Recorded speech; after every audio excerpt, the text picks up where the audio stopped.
Eu preciso do dinheiro até amanhã de manhã, minha filha Tatiana exigiu, me entregando o que pareciam ser documentos legais da dívida de R$ 2 milhões do seu marido, Bruno.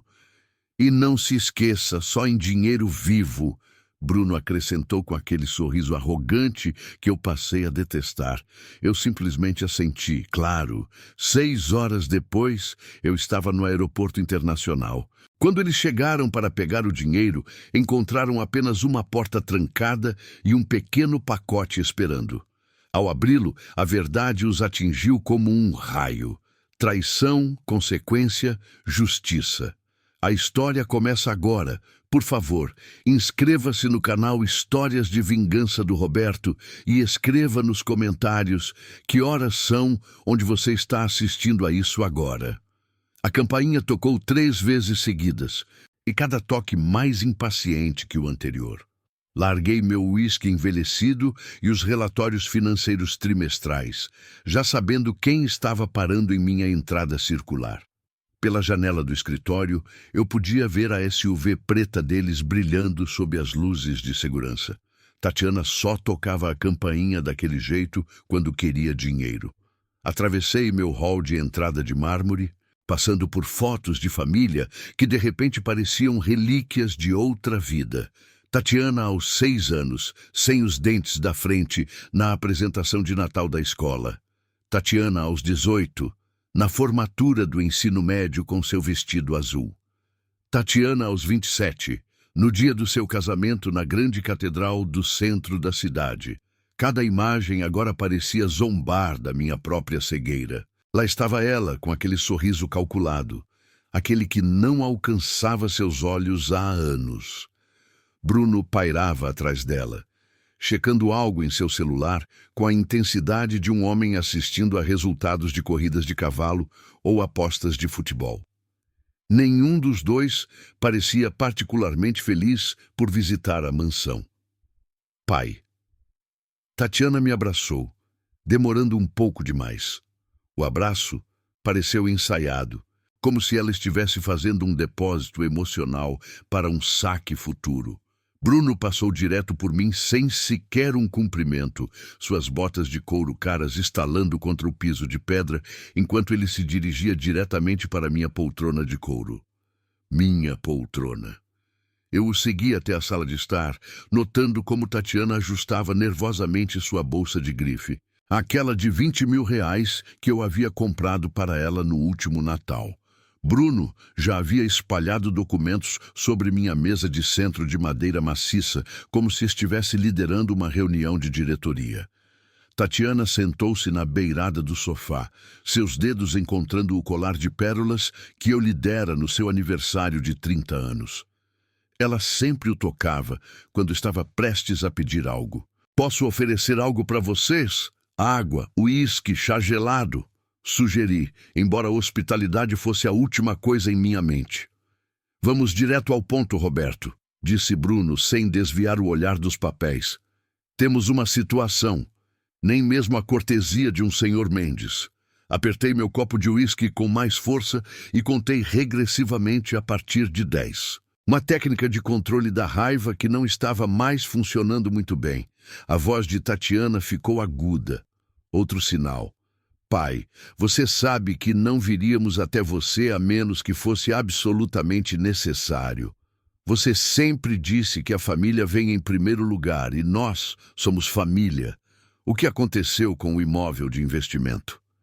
Mantive meu tom neutro, embora minha mandíbula tivesse começado a cerrar-se como de costume. Bruno finalmente levantou o olhar. Sua expressão sugeria que eu havia perguntado sobre a Grande Depressão, correções de mercado, um revés temporário. Mas não estamos aqui para isso. A aliança de casamento de Tatiana, o anel de sua avó, girava nervosamente em seu dedo. Era seu sinal quando estava mentindo. Tinha sido desde que ela tinha 12 anos e negou ter quebrado a estatueta de anjo de porcelana da minha falecida esposa. A questão é, Tatiana começou, depois parou e recomeçou. O Bruno tem trabalhado neste novo projeto, uma startup de tecnologia agrícola, muito promissor, revolucionário. Sério? Quanto? Eu interrompi. O relógio de pêndulo no canto tic-taqueou por 3 longos segundos de silêncio. O perfume de Bruno, algo caro e avassalador, misturado com as notas de carvalho e fumaça do meu uísque. O salto de Tatiana batia um ritmo nervoso no chão de pedra. Realmente não é tanto para alguém com seus ativos, disse Bruno, recostando-se na minha poltrona. O couro rangeu sob seu peso, um som que sempre fora só meu até esta noite. 2 milhões de reais. Precisamos disso em nossa conta até amanhã, às 11 da manhã. A sala pareceu inclinar-se ligeiramente. A enxaqueca que sempre começava atrás do meu olho esquerdo em momentos de estresse iniciou sua pulsação familiar. Quase $500 mil, dito tão casualmente quanto pedir uma pizza. É isso. Comecei e parei. Memórias chegaram sem serem convidadas. Ensinando Tatiana a andar de bicicleta na praça da cidade. Sua formatura na Universidade Federal. Levando-a ao altar naquele hotel de luxo. Aquela garotinha algum dia existiu? Ou eu a imaginei? Pai, não pediríamos se tivéssemos outra escolha. Os dedos de Tatiana moveram-se de seu colar para enxugar os olhos, embora eu tenha notado que não havia lágrimas de verdade. A hipoteca, as escolas das crianças. Você sabe como tudo ficou caro com a inflação? Sim, eu sabia. Eu pagava aquelas mensalidades diretamente, R$75 mil por criança por semestre naquele colégio particular de elite. A hipoteca da casa deles no condomínio fechado, aquela para a qual eu havia dado a entrada de R$1 milhão, tinha sido uma ajuda única 3 anos atrás. Bruno levantou-se, foi até meu bar sem ser convidado e serviu-se de 3 dedos do meu uísque de 30 anos. Não estamos lidando com gente de banco, Roberto. São pessoas sérias de São Paulo. Eu odiaria que isso afetasse sua reputação no clube de campo ou em suas concessionárias de carros. A ameaça flutuou no ar como o perfume de Bruno, densa, avassaladora e nauseante. Minha pressão arterial disparou. A enxaqueca explodiu de trás do meu olho por todo o meu crânio. A sala girou ligeiramente e eu agarrei a lareira para me manter em pé. Pai, você parece pálido, disse Tatiana. Não com preocupação, mas com cálculo, como se estivesse medindo minha fraqueza para obter a máxima vantagem. Então ela disse as palavras que mudaram tudo. Se a mamãe estivesse viva, ela teria vergonha de como você está nos tratando. As palavras pairaram entre nós como uma faca. Tatiana sabia exatamente o que estava fazendo. Lúcia e eu nos divorciamos há 8 anos, mas Tatiana ainda usava a memória dela como uma arma quando lhe convinha. Não importava que Lúcia estivesse vivendo feliz em Florianópolis com seu novo marido, um médico aposentado. Não importava que ela tivesse me avisado sobre a manipulação de Tatiana durante nossas ligações de domingo. Na versão da história de Tatiana, Lúcia era uma santa que teria aberto seu talão de cheques sem fazer perguntas. Sua mãe, eu disse lentamente, teria dito a vocês para arranjarem empregos. Bruno soltou uma risada curta do meu bar, ainda segurando meu uísque como se o tivesse merecido. Empregos? Eu sou um empreendedor, Roberto. Eu gero empregos. 3 empresas falidas em 4 anos. Um desastre com criptomoedas sobre o qual eu o avisei no último Natal. A empresa de consultoria que nunca consultou ninguém. A distribuidora de produtos orgânicos que durou apenas 6 meses. Eu havia financiado todas elas. Cada uma delas, vendo o dinheiro desaparecer nas ilusões de grandeza de Bruno. Você perdeu o recital da Mariana no mês passado. Tatiana mudou de tática, sua voz tremendo com dor fabricada. E o festival de dança do Luiz, mas você tem tempo para seus relatórios trimestrais. Aqueles relatórios trimestrais mantinham seus filhos na escola particular, mantinham sua SUV abastecida, mantinham seu endereço no condomínio fechado respeitável. Mas eu não disse isso. Em vez disso, observei o rímel de Tatiana escorrer em 2 filetes perfeitos. Ela claramente havia praticado essa performance. Deixe-me entender isso. Soltei a lareira, endireitando-me apesar da enxaqueca. Vocês precisam de 2 milhões de reais até amanhã às 11 da manhã. Para quê, exatamente? Tatiana e Bruno trocaram um olhar. O tipo que casais aperfeiçoam após anos de engano coordenado. Bruno largou meu uísque e voltou para a mesa de centro, embaralhando papéis com o ritmo inconsciente de alguém acostumado a manusear cartas ou fichas. Oportunidade imobiliária, ele disse. É sensível ao tempo. Não podemos perder esta janela. Você acabou de dizer que perdeu dinheiro com imóveis. Isso foi diferente. Os nós dos dedos de Bruno ficaram brancos enquanto ele agarrava um dos documentos. Isso é cripto. Quer dizer, isso é uma coisa certa. O lapso foi pequeno, mas significativo. Cripto, não imóveis. O mesmo erro que lhes custou 1 milhão de reais 8 meses atrás. Minha mão esquerda começou a tremer. Um novo sintoma em meu 65º ano. Eu a enfiei no bolso. O celular de Tatiana vibrou. Ela olhou, digitou rapidamente, depois o colocou virado para baixo. Pai, nós te apoiamos em tanta coisa. Quando você e a mamãe se divorciaram, quem ficou ao seu lado? Quando a economia quebrou em 2020, quem ajudou a manter as concessionárias funcionando? Vocês estavam em Cancún naquele verão inteiro? Eu a lembrei, gabando-se disso diariamente no Instagram. Isso não é justo. Comecei a listar. Minha voz firme apesar da raiva crescente. O casamento, 300 mil reais. A entrada da casa, 1 milhão de reais. A primeira empresa de Bruno, 750 mil. A segunda, 500 mil. A terceira, isso é história antiga. Bruno interrompeu, levantando-se, tentando usar sua altura como vantagem. Estamos falando do nosso futuro. O futuro dos seus netos. Os netos cuja mensalidade escolar eu pagava diretamente para a escola. Tatiana levantou-se também, pegando seu celular. A foto de infância ensaiada. Aquela de nós no Beto Carreiro quando ela tinha 7 anos, apareceu de repente na mesa de centro. Ela a havia trazido como um adereço. Isso não são apenas dívidas, Roberto. Bruno se aproximou. Perto o suficiente para eu ver a pequena cicatriz acima de sua sobrancelha esquerda.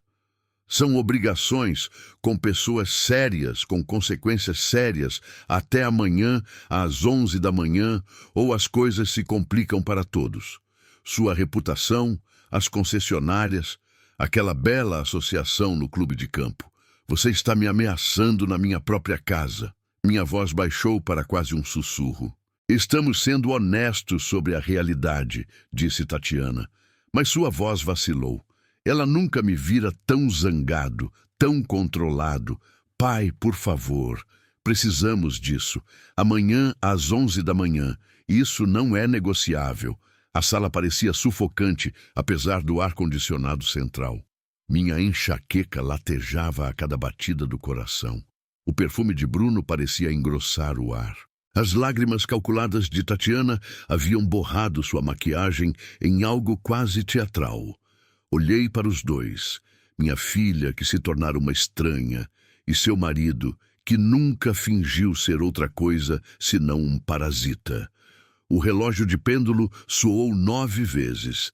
Lá fora, o condomínio fechado continuava suas rotinas noturnas silenciosas, alheio à destruição familiar que acontecia na minha sala de estar. Tudo bem. A palavra saiu seca, exausta. Amanhã. Agora saiam. Tatiana confundiu meu esgotamento com rendição. Ela se lançou para a frente, de braços abertos para outro abraço. Dei um passo para trás, deixando seus braços caírem vazios. Bruno estendeu a mão para apertar, apertando com muita força, estabelecendo uma dominância que ele nunca havia conquistado. Sabíamos que você entenderia, disse Tatiana pegando sua bolsa de grife e sua foto ensaiada. Família em primeiro lugar, certo, pai? Eles saíram sem outra palavra, a mão de Bruno possessivamente na parte inferior das costas de Tatiana, guiando-a como uma ficha de cassino que ele acabara de ganhar. Fiquei na entrada, observando o ruído distinto do motor de sua SUV desaparecer pela rua. As luzes traseiras sumiram quando eles viraram na avenida principal do bairro. Esperei exatamente 5 minutos depois que suas luzes traseiras desapareceram antes de fazer a primeira ligação. Carlos Hernandes atendeu no segundo toque. Apesar da hora tardia, 25 anos de amizade e assessoria jurídica significavam que ele conhecia meus padrões. Eu nunca ligava depois das 9, a menos que algo estivesse seriamente errado. Eles finalmente cruzaram a linha, não é? Sua voz não mostrava surpresa, apenas resignação. Amanhã às 11 da manhã, eu disse, como se eu fosse um caixa eletrônico com um limite de saque que eles finalmente excederam. Os papéis de transferência da casa já foram protocolados, Carlos, eu disse. Ouvi o farfalhar de papéis do lado dele. Só que eles ainda não sabem. Lembre-se, você insistiu em mantê-la em seu nome quando pagou a entrada. E a Lúcia? Ela está esperando sua ligação. Ela disse, já era hora de você parar de sustentá-los. Desliguei e fui imediatamente para o meu escritório em casa. A enxaqueca havia se transformado de dor explosiva em clareza fria. Meu laptop abriu em um e-mail de confirmação de 3 semanas atrás. As Bahamas, de 5 de abril a 15 de maio. Sua reserva está confirmada. A viagem de planejamento da aposentadoria agora serviria a um propósito diferente. Liguei para a companhia aérea, navegando pelo sistema automatizado com eficiência prática. O voo da manhã poderia ser transferido para as 6h15, primeira classe ainda disponível, um passageiro. Meu cofre abriu com uma combinação que eu nunca havia compartilhado, nem mesmo com Tatiana. Dentro, organizados em pastas rotuladas, estavam 15 anos de documentação financeira. Cada cheque, cada transferência bancária, cada empréstimo, o acordo que Bruno assinou em dezembro de 2023, prometendo que este seria o último pedido. Posts de redes sociais de Tatiana do último ano, impressos e datados, mostrando seu estilo de vida luxuoso enquanto alegava pobreza, maratonas de compras em shoppings de luxo, jantares em restaurantes caros, viagens de fim de semana para resorts. Encontrei uma velha caixa de transporte na garagem, comum e sem importância. Dentro, arrumei 3 conjuntos de documentos com a precisão de um advogado. Primeiro, a escritura da casa dela. Segundo, o histórico completo de empréstimos. Quase 5 milhões de reais em 7 anos, meticulosamente documentado. Terceiro, as notificações legais que Carlos havia preparado meses atrás, esperando que nunca precisássemos delas. No fundo, coloquei um pendrive contendo as imagens de segurança desta noite. As câmeras que instalei após um roubo há 2 anos haviam capturado tudo. As lágrimas ensaiadas de Tatiana, as ameaças de Bruno, a manipulação coordenada deles. Em cima, coloquei um único bilhete. Vocês queriam isso até amanhã. Aqui está o que vocês realmente vão receber. Fazer as malas me levou 30 minutos. 2 malas eficientemente cheias de roupas de clima tropical, documentos essenciais, medicamentos. Meu gerente de concessionária, Alexandre, recebeu um breve e-mail. Emergência familiar. Você está no comando. Detalhes a seguir. Fiquei no corredor olhando para o retrato de família que tiramos há 4 anos no parque perto do lago. O sorriso de Tatiana parecia genuíno. Então, ou talvez eu apenas quisesse acreditar que era. Tirei o pesado quadro da parede, virei-o e pendurei-o de volta. A tela em branco parecia mais honesta de alguma forma. No meu quarto, tirei meu anel de formatura da faculdade, aquele com que Tatiana costumava brincar quando criança, fingindo que um dia o usaria. Foi para a caixa com todo o resto. A enxaqueca havia desaparecido completamente, substituída por algo mais próximo da antecipação. Meu telefone mostrava 3 mensagens de Tatiana. Apaguei-as sem ler. Bruno havia ligado 2 vezes, provavelmente para reforçar o prazo para amanhã. As mensagens de voz podiam esperar para sempre. Fiz mais uma ligação, desta vez para Lúcia em Florianópolis. Ela atendeu imediatamente, como se estivesse esperando perto do telefone. Roberto, o Carlos me ligou. Você realmente vai fazer isso? Eu deveria ter feito isso anos atrás. Ela é nossa filha. A voz de Lúcia carregava tristeza, não julgamento. Mas ela não é a filha que criamos, é? Não, ela não é. Ficamos em silêncio por um momento. O lugar nas Bahamas. Você estará seguro lá? São férias. Longas. Alexandre pode cuidar das concessionárias. Os advogados podem cuidar de todo o resto. Você sabe que ela vai tentar te encontrar. Deixe-a tentar. Quando ela descobrir o que realmente está naquela caixa, estarei tomando café na praia, decidindo se algum dia voltarei. Nos despedimos sem sentimentalismo. Lúcia entendia o que Tatiana havia se tornado, talvez antes de mim.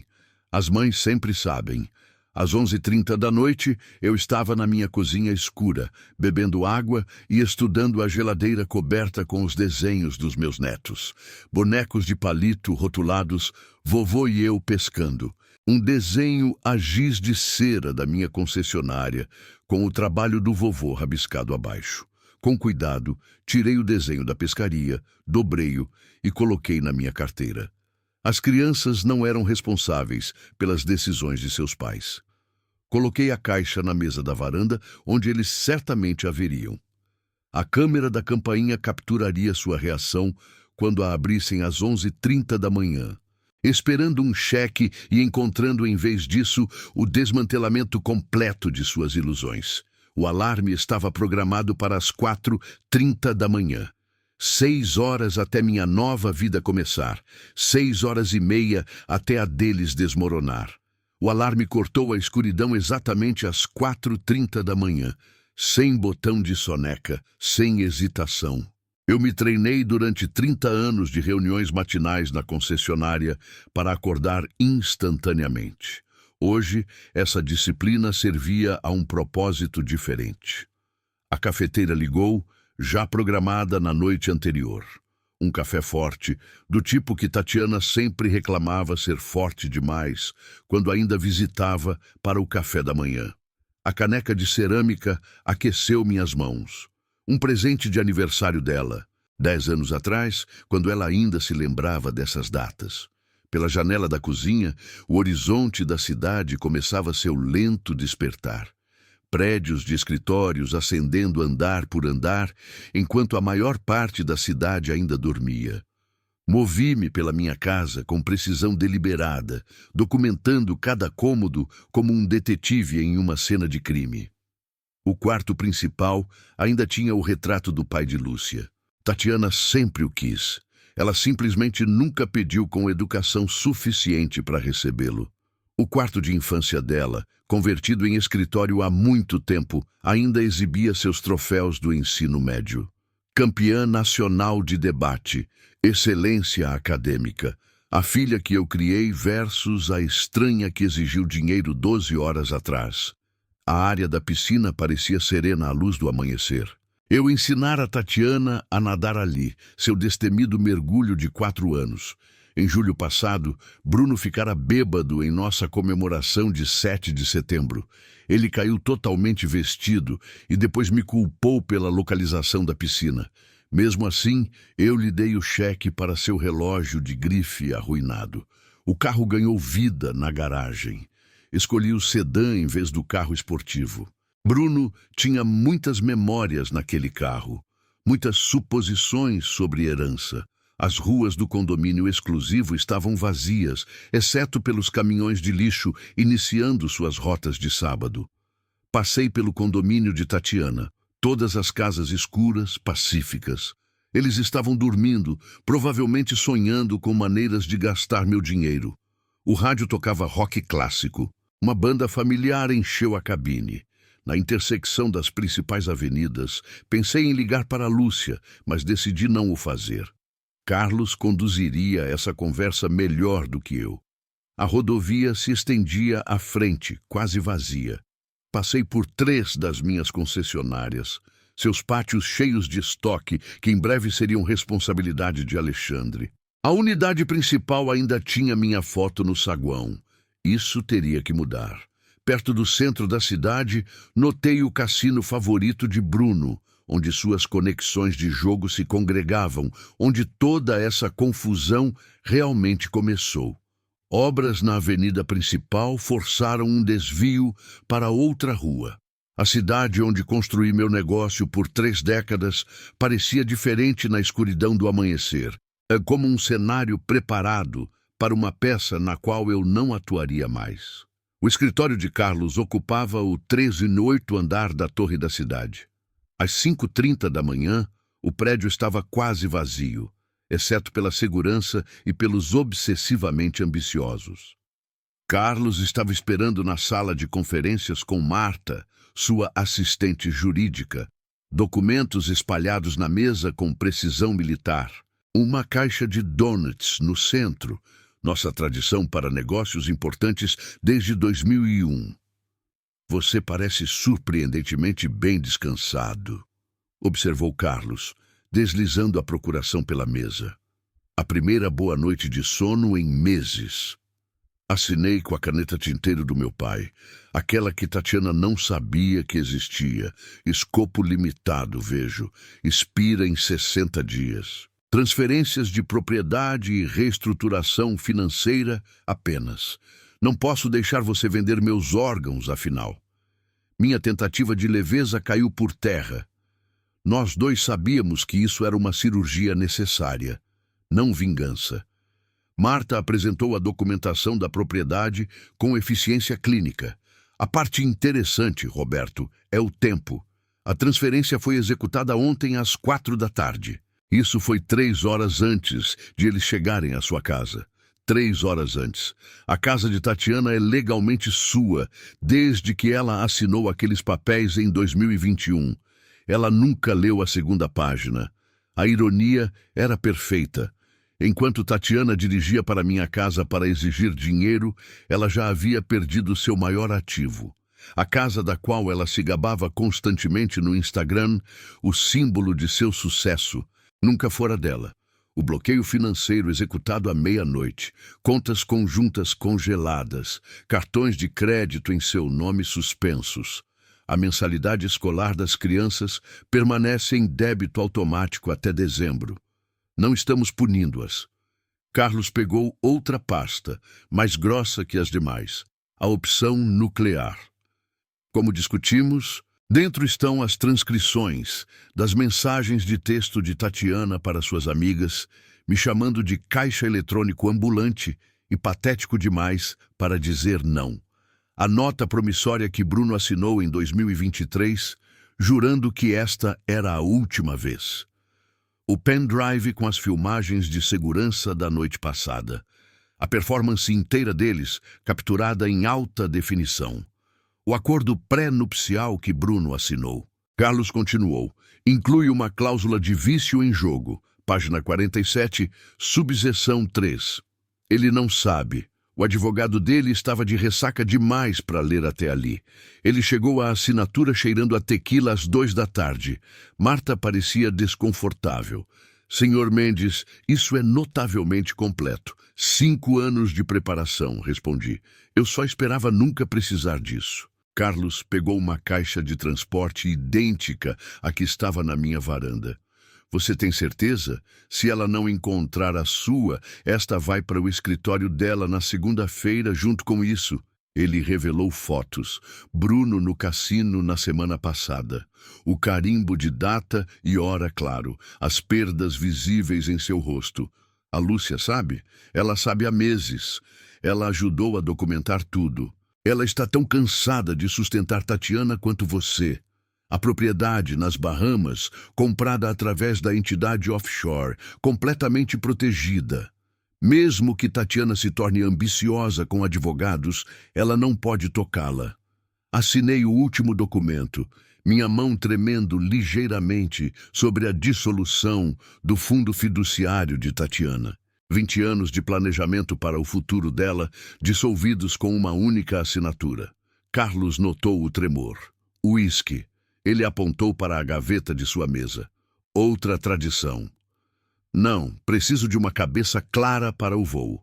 Às 6 da manhã, levantei-me e apertei a mão de Carlos. Seu aperto transmitia compreensão, simpatia e determinação. O elevador desceu sozinho, cada andar marcando a distância da minha vida anterior. O manobrista já estava com meu sedã ligado. Entreguei-lhe uma nota de R$ 100 em um envelope. Alexandre Martinez virá buscar isso na segunda-feira. O jovem assentiu, confuso, mas profissional. Dirigi em direção ao aeroporto enquanto o sol rompia o horizonte, pintando o horizonte da cidade de Dourado. Meu telefone vibrou. Tatiana ligando mais cedo do que o esperado. A última vez que eu ouviria aquele toque sem escolher atender. A rodovia se estendia em direção ao aeroporto enquanto o amanhecer pintava as colinas de cobre e ouro. A rota familiar parecia diferente esta manhã. Cada marco era um adeus. A cafeteria estava se arrumando na esquina onde eu costumo parar para o café da manhã. Não hoje. Uma notícia no rádio discutia os planos de expansão de um empresário local, meu próprio grupo de concessionárias. Ironicamente, embora não fossem mais minhas por muito tempo. Tatiana ligou 3 vezes seguidas. Depois Bruno, uma vez. Cada toque parecia uma contagem regressiva. 10 anos atrás, aquele som me faria atender imediatamente, preocupado que algo tivesse acontecido com os netos. Agora eu o reconhecia pelo que era. O som do direito adquirido exigindo o que lhe era devido. Inventário mental, enquanto eu entrava na via expressa. Alexandre administrava as operações de sábado há 5 anos. Ele se sairia bem. A administradora de imóveis tinha suas instruções e 6 meses pré-pagos. A mensalidade dos netos continuaria até dezembro. Eles não deveriam sofrer pelas decisões de seus pais. Todo o resto deixou de ser minha responsabilidade à meia-noite. O terminal sul do aeroporto emergiu da névoa da manhã. O posto de manobristas ainda não estava movimentado. Apenas 2 atendentes se preparando para a correria do dia. Mário, que estacionara meus carros por 4 anos, pareceu surpreso. Vou cedo, Sr. Mendes. Mudança de planos. Entreguei-lhe as chaves e um envelope. Alexandre Martinez virá buscar isso na segunda-feira. As informações dele estão dentro. Tudo bem, senhor? Melhor do que esteve em anos. Não olhei para trás, para o carro. Aquele carro levara Tatiana ao seu casamento. Bruno a inúmeros cassinos, eu a inúmeros saques em caixas eletrônicos. Deixaria Alexandre decidir o que fazer com ele. O balcão da primeira classe estava vazio, exceto por Helena, que me despachara em dezenas de viagens de negócios. As Bahamas hoje, Sr. Mendes. Tenho você no voo das 6h15 para Miami, com conexão para Nassau. Isso mesmo. Conversa normal, mascarando uma mudança de vida. 2 malas para despachar. É tudo o que preciso. Enquanto ela me devolvia meu passaporte, peguei um envelope selado. Preciso de um favor, Helena. Alguém virá buscar isso mais tarde hoje. Tatiana Morales. Ela estará agitada. O profissionalismo de Helena nunca vacilou. Instruções especiais. Apenas verifique a identidade dela. Há uma chave dentro para um depósito. Ela entenderá ou não. De qualquer forma, o depósito continha 20 anos de seus pertences de infância. Eu guardara coisas que ela nunca se preocupou em pegar. Deixaria ela decidir se as memórias valiam mais do que o dinheiro. A fila de segurança expressa moveu-se com a eficiência de uma manhã de sábado. Os agentes de sempre me reconheceram. Para onde hoje, Sr. Mendes? Negócios ou prazer? Nenhum dos dois, pessoal. Passei pelo scanner, cinto fora, sapatos na bandeja. O ritual mundano da viagem moderna parecia surreal contra o pano de fundo da demolição deliberada da minha vida. Recolhi meus pertences, cada item voltando ao seu bolso designado, exceto meu celular, que permaneceu desligado. A cafeteria do aeroporto no portão 14 e a memória muscular me guiaram ao balcão. O barista Diogo, segundo seu crachá, sorriu com entusiasmo matinal. O americano médio de sempre, sem espaço. Faça um grande hoje, ocasião especial. Pode-se dizer que sim. Sentei-me no portão, o café aquecendo minhas mãos assim como minha caneca em casa fizera 2 horas atrás. Meu celular mostrou suas estatísticas finais antes de eu desligá-lo para sempre. 7 chamadas perdidas de Tatiana, 3 de Bruno, 12 mensagens de texto, 2 mensagens de voz. A última mensagem de Tatiana chamou minha atenção. Pai, me liga. Tive sonhos estranhos com dinheiro. Digitei uma resposta. Sonhos e realidade costumam ser diferentes. Apaguei. Digitei novamente. Verifique a varanda. Apaguei isso também. Finalmente, digitei. Pergunte ao Carlos Hernandes. Então apaguei isso também. Em vez disso, desliguei o celular. Removi o chip e joguei ambos na lixeira mais próxima. O celular descartável no meu bolso seria ativado nas Bahamas. Passageiros da primeira classe do voo 403 para Miami. Favor iniciar o embarque. A agente do portão escaneou meu cartão de embarque com um sorriso treinado. A ponte de embarque se estendia à frente, cada passo mais leve que o anterior. A comissária de bordo me deu as boas-vindas ao assento 2A, janela esquerda. Aceitei o champanhe oferecido. Incomum para as 6 da manhã, perfeito para este momento. Outros passageiros passaram. Um casal em lua de mel, rindo e se tocando, me lembrou constantemente de Lúcia e eu há 35 anos. Um viajante a negócios digitava freneticamente em seu laptop, correndo atrás de algum prazo que parecia monumentalmente importante. Esse já fui eu, construindo um império para uma filha que só via senhas de caixa eletrônico. Uma senhora mais velha se acomodou no 3C com agulhas de tricô e lã azul, assim como a avó de Tatiana costumava fazer antes da artrite. Com licença, uma voz familiar me fez congelar. Lúcia estava no corredor, bagagem de mão de grife em mãos, parecendo exatamente tão composta quanto durante nosso processo de divórcio. Ela se acomodou no 2C, do outro lado do corredor, perto o suficiente para conversar, longe o suficiente para manter os limites que estabelecemos há uma década. O Carlos ligou. Ela disse simplesmente: pensei que você poderia precisar de reforços. Não é mais sua luta. Não tem sido há 8 anos, mas ela ainda é minha filha. Alguém deveria estar lá quando você pousar. Devo ter parecido confuso. Comprei a vila ao lado há 6 meses. O Carlos é realmente minucioso. Ele a encontrou, negociou o acordo, cuidou de tudo. Tenho planejado isso tanto quanto você. A voz do capitão interrompeu. Pequeno atraso para nosso último passageiro.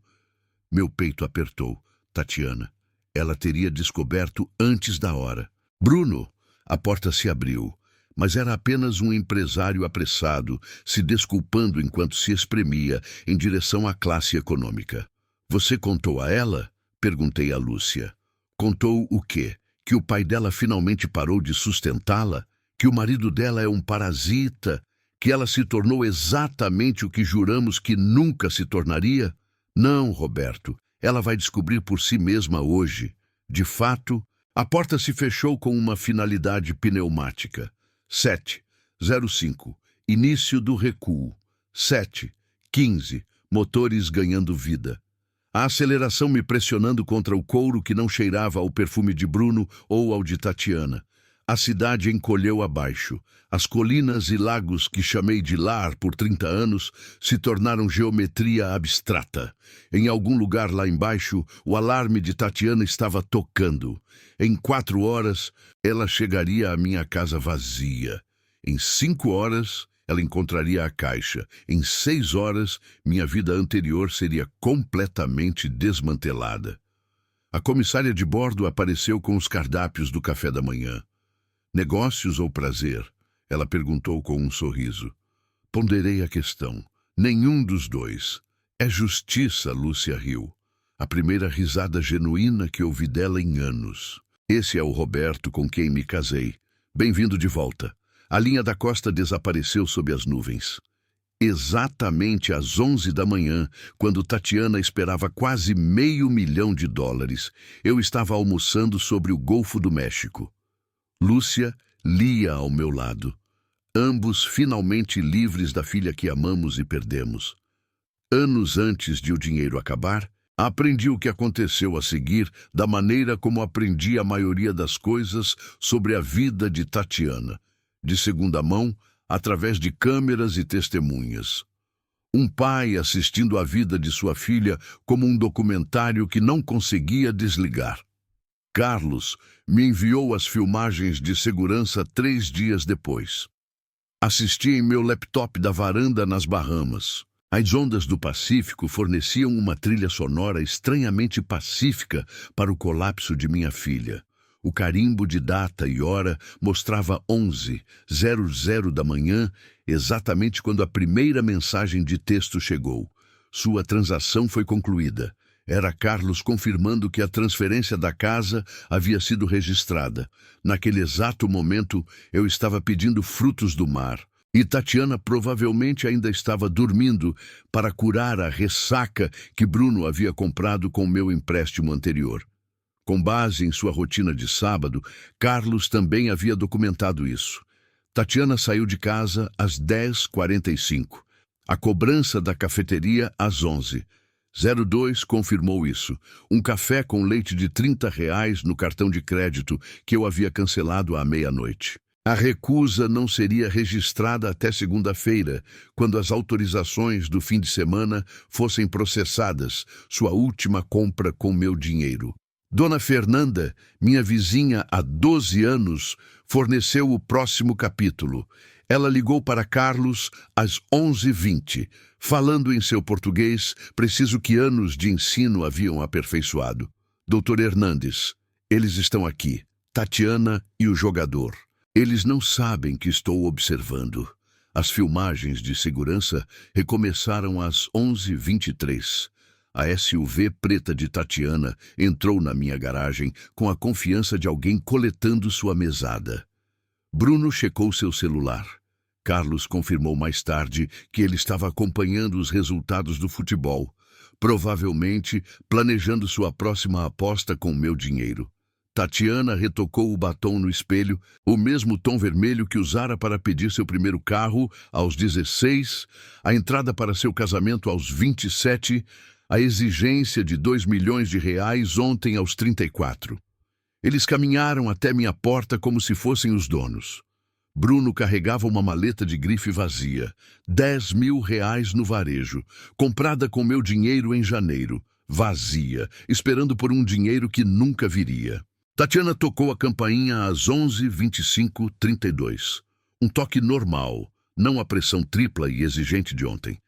Ela esperou exatamente 10 segundos. Eu conhecia seus padrões. Então, ela tocou novamente, mais longo desta vez. Bruno colocou as mãos em concha contra a janela lateral, espiando minha cozinha vazia. O carro dele não está aqui, disse Tatiana alto o suficiente para Dona Fernanda ouvir de seu jardim. E daí, ele tem 4 carros. O tom desdenhoso de Bruno atravessou o quintal. As luzes estão em temporizadores. Tatiana notou o que eu havia programado semanas atrás. Talvez ele tenha ido sacar dinheiro no banco. Você disse às 11. Mal passamos disso. Eles tentaram a porta às 11h27. As chaves de Tatiana rasparam contra a fechadura, incapazes de encontrar encaixe. O assistente de Carlos as trocara às 7 da manhã, 3 horas depois de eu partir para o aeroporto. A confusão no rosto de Tatiana quase valeu as décadas de manipulação. Bruno viu a caixa às 11h28. Apenas um pacote de transporte na mesa da varanda. Sem importância, exceto por Tatiana, escrito em marcador preto na parte superior. Ele a abriu casualmente, provavelmente esperando um presente de aniversário atrasado ou um presente de desculpas. O primeiro documento que ele tirou foi a escritura da casa dela. Seu rosto mudou como uma fotografia em lapso de tempo de uma fruta apodrecendo. Da confusão à incredulidade e ao horror em menos de 3 segundos. Ele a deixou cair e Tatiana a agarrou antes que atingisse o chão. Como assim está no nome dele? A voz de Tatiana alcançou o pátio de Dona Fernanda. Tatiana pegou a próxima planilha. Cada pagamento, cada empréstimo, cada presente meticulosamente documentado. Total de quase 5 milhões de reais em 7 anos, sem incluir a casa. Suas mãos tremiam quando ela chegou à linha final. As fotografias saíram em seguida. Bruno no cassino na semana passada, o carimbo de data e hora claro. Suas perdas escritas em seu rosto. Em seguida, a nota promissória que ele havia assinado, jurando que o dinheiro de dezembro era o último que ele pediria. As mensagens de texto de Tatiana para suas amigas, impressas e destacadas. Papai é patético demais para dizer não, e ele vai ceder, e a minha favorita, pessoal. Eu mereço esse dinheiro mais do que ele. Às 11h33, o celular de Tatiana vibrou. O primeiro cartão de crédito recusado, depois outro e outro. O cartão principal, o dourado, o cartão da loja de departamentos. Todos suspensos, todos em meu nome, todos cancelados à meia-noite enquanto ela dormia. Bruno tentou ligar para alguém às 11h35. Seu agiota descobriu Carlos mais tarde, que o informou que extensões de crédito exigiam garantias, não promessas. Tatiana desabou nos degraus da minha varanda, seu vestido de grife amassando contra o concreto que eu reformara no verão passado. Ela encontrou o pendrive às 11h36:22. Ela o conectou em seu celular com os dedos trêmulos. Sua própria voz ecoou do alto-falante, pequena, mas clara. Apenas pegue o que ele te der. Ele é patético demais para dizer não. Então a voz de Bruno. Não estamos lidando com gente de banco, Roberto. São indivíduos sérios. O acordo pré-nupcial apareceu por último. A página 47 estava destacada em amarelo. A cláusula de vício em jogo, circulada em vermelho. Perda imediata de bens conjugais se as dívidas de jogo excedessem 250 mil reais. Bruno havia passado desse limite há 3 anos. Bruno atirou sua maleta contra minha porta da frente às 11h38:17. A alça quebrou. O couro de grife se espalhando pela minha varanda. O choro de Tatiana tornou-se audível na gravação. Não as lágrimas bonitas de ontem, mas sons crus e feios de alguém percebendo que havia caído na própria armadilha. Dona Fernanda surgiu às 11h39, sua pequena estrutura segurando o telefone como uma arma. Vou chamar a polícia se vocês não saírem. Esta é a casa do meu vizinho. Esta é a casa do meu pai. Tatiana gritou, o rímel criando arte abstrata em suas bochechas. Não mais. O senhor Mendes me enviou o aviso de transferência de propriedade esta manhã. Vocês estão invadindo propriedade privada. Bruno correu para o carro às 11h40, deixando Tatiana juntando papéis espalhados. Sua fortuna agora era apenas lixo na minha varanda. Ela deixou alguns para trás. O vento cuidaria deles. Bruno cantou pneu, deixando marcas na minha garagem que o administrador do imóvel cobraria em sua conta. Às 11h41, exatamente quando Tatiana descobriu que sua herança havia evaporado.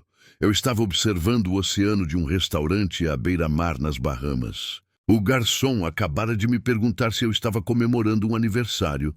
Não, eu disse, minha liberdade. Carlos ligou na segunda-feira com o epílogo. Tatiana voltou no domingo de manhã com um chaveiro que recusou o trabalho assim que verificou a propriedade. Ela tentou pular a cerca até que a empresa de segurança respondeu.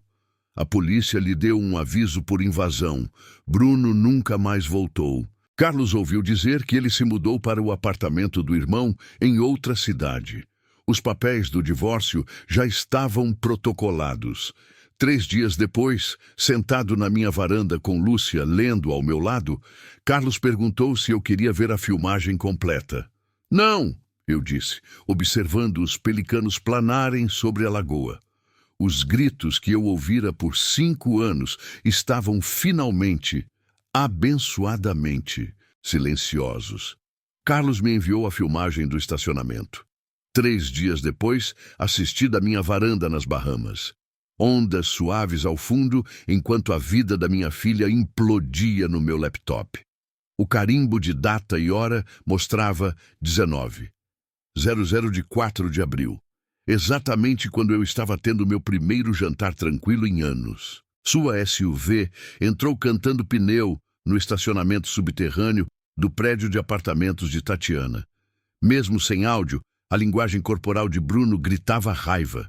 Ele bateu a porta com tanta força que o alarme do carro disparou, suas luzes piscando como um sinal de socorro que ninguém atenderia.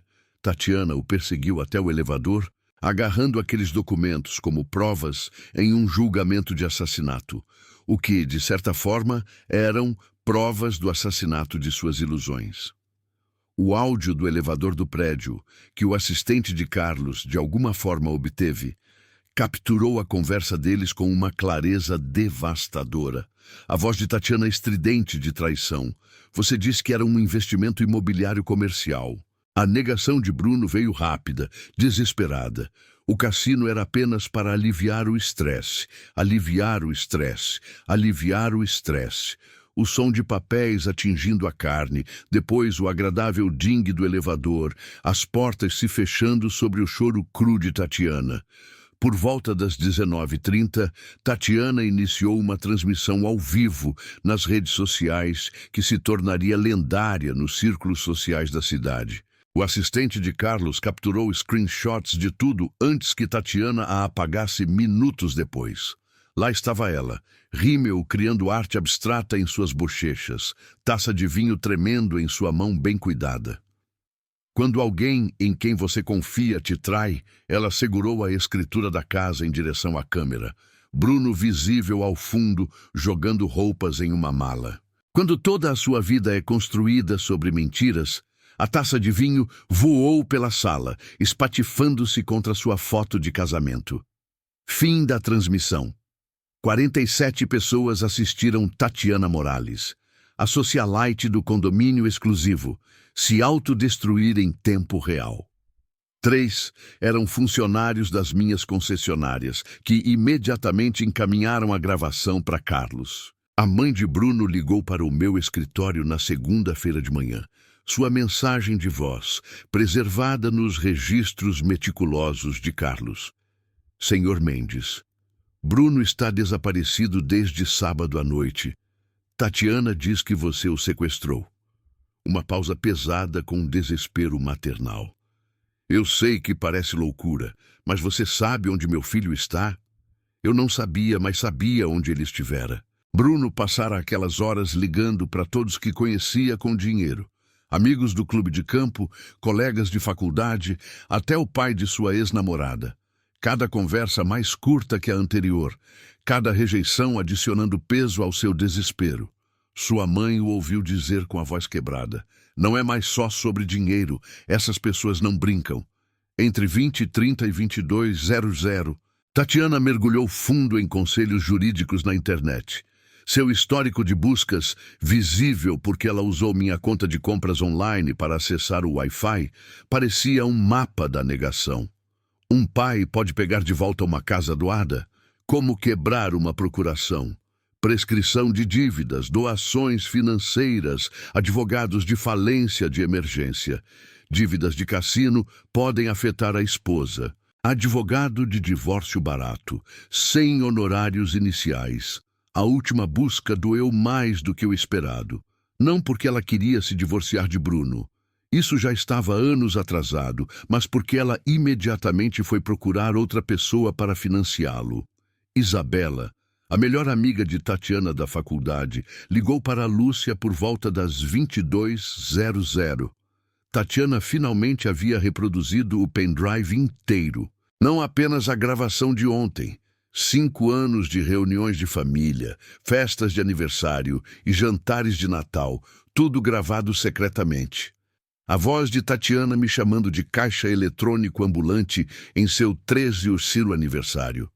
Bruno brincando sobre sangrar o velho até a última gota no jantar de Natal.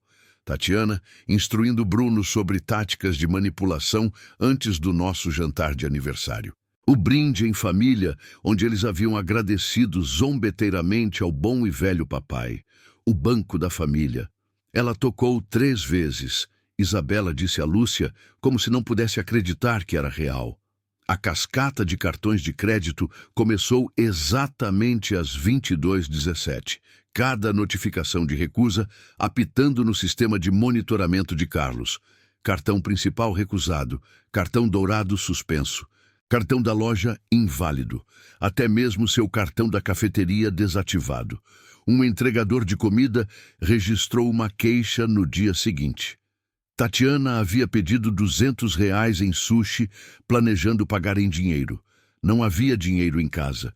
O entregador ameaçou um processo de pequenas causas, enquanto Bruno já estava em uma loja de penhores com as joias dela. As postagens de Tatiana nas redes sociais entre 23h00 e meia-noite se tornaram a lenda da fofoca da cidade.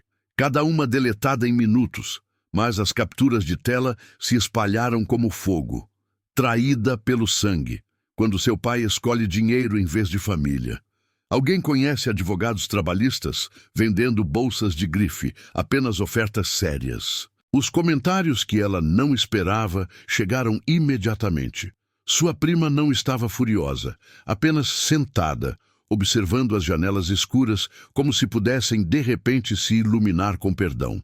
Ela ficou lá por 1 hora, relatou Dona Fernanda.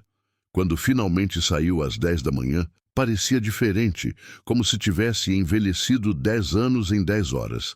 À meia-noite de 4 de abril, Tatiana havia perdido o acesso a R$ 10 milhões em ativos, descoberto 2 milhões em dívidas de jogo ocultas, percebido que Bruno havia jogado fora suas economias, descoberto que nunca fora dona de sua casa e aprendido que sua mãe sabia de tudo há meses. Carlos perguntou se eu me sentia culpado pelas gravações. Eu lhe disse que a única coisa que lamentava era não ter começado a gravar antes. No domingo de manhã, 5 de abril, Tatiana ficou na entrada do meu prédio de escritórios por 2 horas. As imagens de segurança a mostravam apertando o interfone a cada poucos minutos, como uma criança apertando repetidamente o botão do elevador, esperando que a persistência mudasse a realidade. Ela ligou para funcionários da lista telefônica da empresa que havia roubado anos atrás. Alexandre a bloqueou após a 3ª ligação. Outros simplesmente não atenderam. Ao meio-dia, ela se mudou para o aeroporto internacional, o mesmo terminal onde a deixei para visitas à faculdade, onde a recebi de volta de sua lua de mel. Agora ela estava lá como uma detetive, procurando desesperadamente por pistas da minha fuga. A segurança do aeroporto não fornecia informações de passageiros. A companhia aérea exigia uma ordem judicial. Quando ela alegou emergência familiar, eles verificaram o sistema. O passageiro solicitou especificamente nenhum contato, informou o agente. Carlos tinha o vídeo da segurança do aeroporto. O rosto de Tatiana desmoronando com aquelas palavras. Seus recibos de transporte naquela tarde, as últimas viagens antes de a conta ser cortada, mapeavam um caminho de desespero pela cidade. O clube de campo, associação revogada, entrada negada. O restaurante onde comemoramos cada grande negócio. Não temos visto o Sr. Mendes ultimamente. Até mesmo minha barbearia na rua principal. Embora estivesse fechada aos domingos, ela ficou do lado de fora, espiando pelas janelas, como se fios do meu cabelo pudessem revelar minha localização. Segunda-feira, 6 de abril, tornou-se o dia de educação jurídica de Tatiana. 4 escritórios de advocacia, 4 consultas idênticas. A expressão de cada advogado mudando de interesse para simpatia ao revisar os documentos. Isso é inquestionável. O primeiro disse: você precisará de honorários iniciais de R$ 50 mil. O segundo disse: você tem acesso a fundos? O terceiro perguntou. O quarto apenas balançou a cabeça. O confronto na concessionária às 10 da noite atingiu as redes sociais dos funcionários. Tatiana invadiu a unidade principal do centro da cidade, exigindo respostas de Alexandre. Alexandre Martinez, 1,90 m, ex-militar, permaneceu perfeitamente calmo enquanto ela gritava sobre sequestro, abuso de idosos e roubo. Quando ela jogou seu café contra a porta de vidro, os clientes começaram a gravar. A mancha marrom permaneceria lá por 3 dias. Alexandre a deixou lá por princípio. A mensagem de voz da mãe de Bruno às 5 da tarde transmitia os piores medos de uma mãe. Senhor Mendes, Bruno está desaparecido desde sábado à noite. Tatiana diz que você o sequestrou. Eu sei que é loucura, mas você sabe onde meu filho está? Na terça-feira, 7 de abril, os verdadeiros credores chegaram. Não representantes de banco em ternos baratos, mas 2 homens de couro italiano que bateram educadamente e falaram baixo. Eles deixaram um cartão de visita com apenas um número de telefone. Sem ameaças, sem violência, apenas o peso de consequências não ditas. Tatiana ligou para Bruno 47 vezes. Seu telefone estava desligado desde sábado. Suas histórias nas redes sociais naquela tarde, capturadas por seus amigos da faculdade, documentaram o tour pelas lojas de penhores. Bolsas de grife avaliadas em R$125 mil, vendidas por 35 mil. Joias avaliadas em 200 mil, vendidas por 60 mil. 3 dos relógios abandonados de Bruno, avaliados em 150 mil, vendidos por 50 mil. Ela ainda precisava de R$1.950.000 do que precisavam naquela noite. Lúcia atendeu a ligação de Tatiana. Ela a gravou com permissão legal, sabendo que eventualmente eu precisaria ouvi-la. Mãe, você sabia? A voz de Tatiana soava mais jovem, quase infantil, sobre o jogo de Bruno por 6 meses. Por que você não me contou? Você teria escutado? Silêncio. Então, preciso de dinheiro. Eu também precisei. Durante o divórcio, você me disse que eu deveria ser independente. A ligação terminou com os soluços de Tatiana, cortados pela desconexão de Lúcia.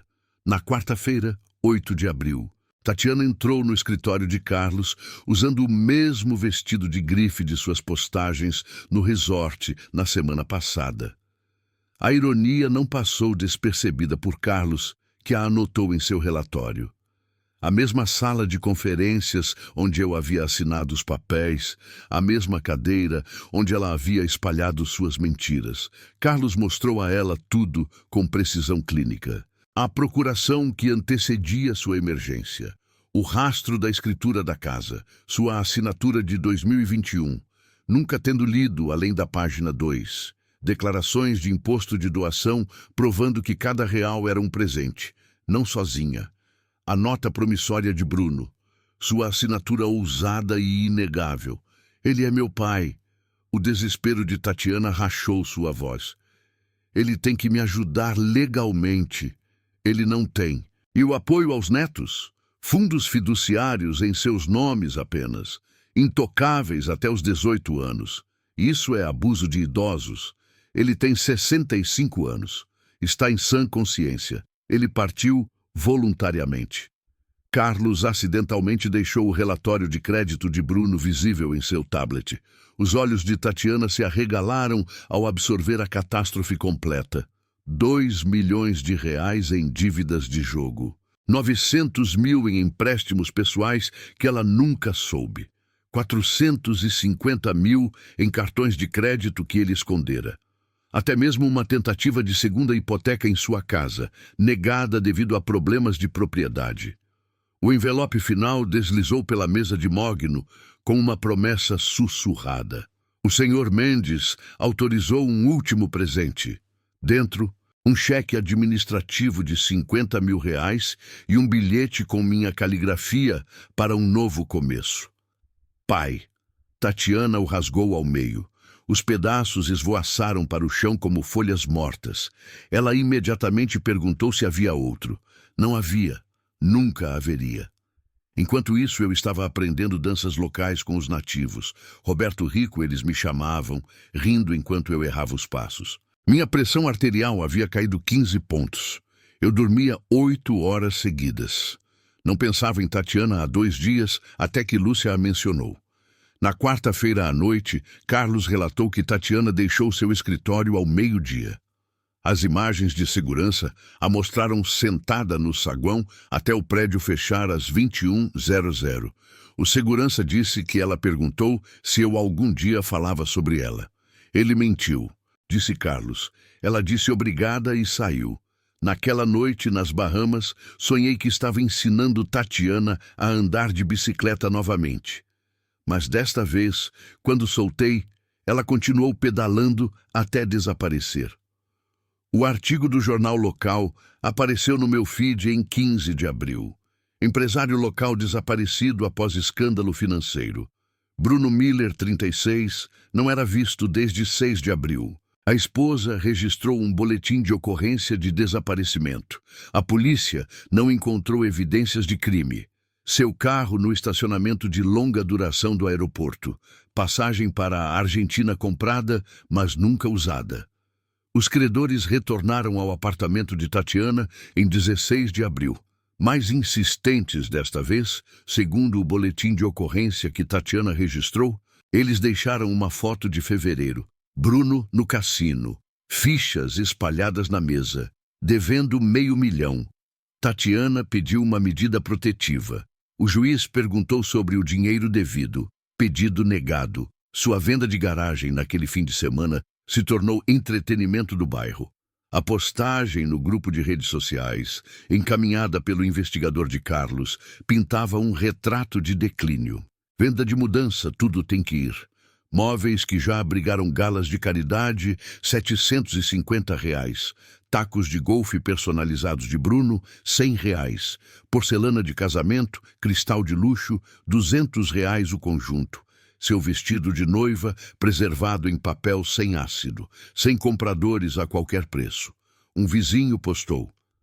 Triste. 1 ano atrás, ela organizou aquela gala de caridade aqui. Arrecadou R$200.000. Em meados de abril, as candidaturas de emprego de Tatiana inundaram o mercado de trabalho da cidade. 40 vagas em 2 semanas, rastreadas através de redes profissionais. Firmas de design de interiores.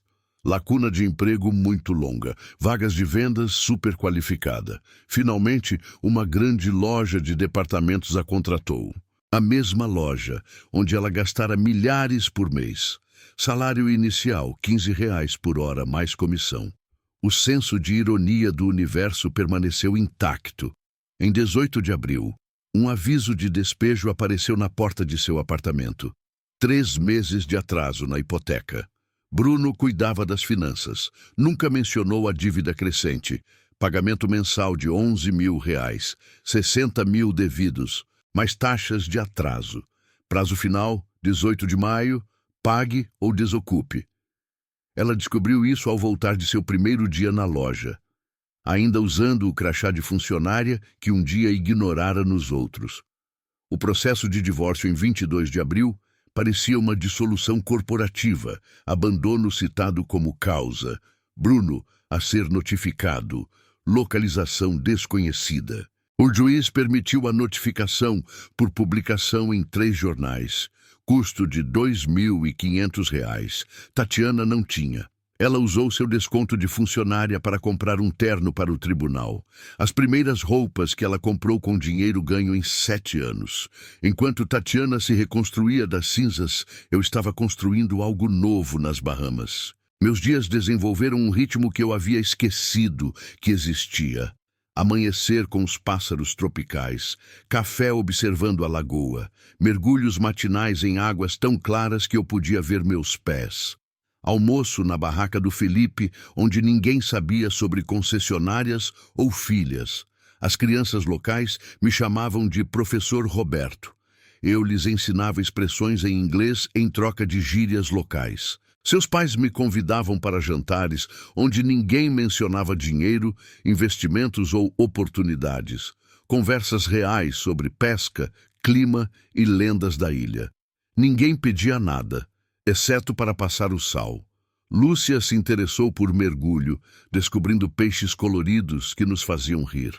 Não ríamos juntos desde que Tatiana completou 16 anos e começou a nos ver como recursos em vez de pais. Não era romântico entre nós. Isso morreu há muito tempo, mas era pacífico, como sobreviventes do mesmo naufrágio compartilhando um bote salva-vidas. Minha transformação chocou o médico nas Bahamas. Pressão arterial 30 pontos mais baixa, 10 quilos perdidos sem tentar. Parei com 2 medicamentos. O que mudou? Ele perguntou em inglês com sotaque. Tudo e nada. Parei de financiar a vida dos outros e comecei a viver a minha. Em 28 de abril, um site de fofocas publicou a notícia. Empresário desaparecido da cidade visto na Argentina.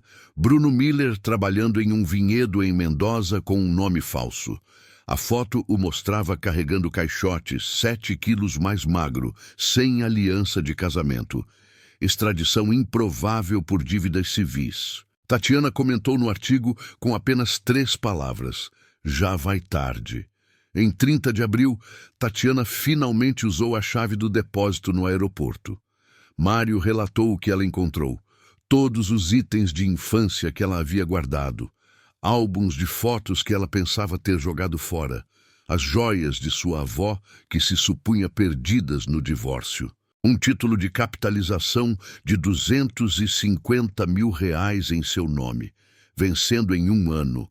E um bilhete com minha caligrafia, para quando você se lembrar de quem era antes que o dinheiro importasse. Pai. O e-mail chegou em 2 de maio, enviado por Carlos. Doutor Hernandes, por favor, diga ao meu pai que encontrei o depósito. Eu entendo agora. Sinto muito. Estou trabalhando na loja de departamentos. Estou sobrevivendo. Talvez essa seja a lição. Não conte a ele. Mas ele está feliz? Tatiana. Carlos perguntou se deveria responder. Pôr do sol de maio na praia. Lúcia lendo ao meu lado. O mesmo músico da minha primeira noite tocando por perto. O mesmo lugar onde Tatiana estava descobrindo a caixa que mudou tudo. Diga a ela que sim. Eu disse a Carlos pelo telefone. Diga a ela que estou feliz. E diga a ela que o título foi ideia da mãe dela. Mais alguma coisa. Diga a ela que estarei aqui quando ela estiver pronta para visitar.